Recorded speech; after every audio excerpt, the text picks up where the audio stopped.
Subscribe for awareness. Why is it that the people who are best for us feel like a chore, while the ones who destroy us feel like home?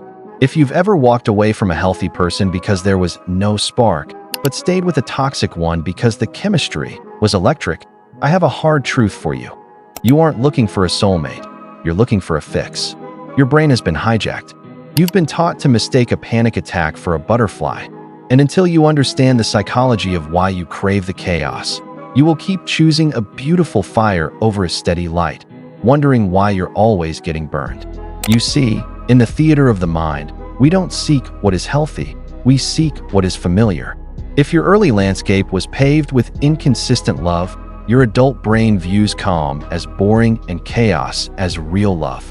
You aren't actually attracted to the person, you're attracted to the unfinished business they represent. It's called repetition compulsion, a subconscious drive to rewrite a painful past by winning over a difficult person in the present. But here's the twist. Toxic connections hijack your intermittent reinforcement circuitry.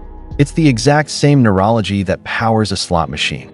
Because their affection is unpredictable, your brain releases a massive flood of dopamine every time they finally pull you back in.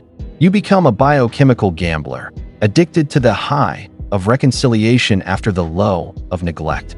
You're not in a relationship, you're in a cycle of withdrawal. This is why healthy love feels so incredibly boring. When you finally meet someone consistent, someone who doesn't play games, your brain doesn't know what to do with the silence. In psychodynamics, we call this arousal jag addiction.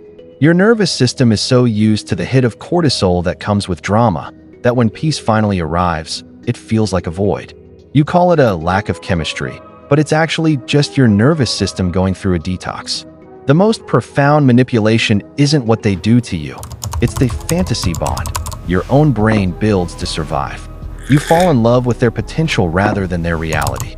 You ignore the red flags because you've made being hurt a requirement for feeling alive. You're essentially gaslighting yourself into believing that if it doesn't hurt, it doesn't count. To break this, you have to undergo the uncomfortable work of recalibrating your internal compass. You have to stop asking, "Why do they treat me this way?" and start asking, "Why is this the only version of love I recognize?" You have to stay in the boring long enough for your brain to realize that stability isn't a lack of passion, it's the foundation for it. It's time to stop romanticizing the wound and start choosing the cure. You don't need a spark that burns your house down, you need a light that stays on.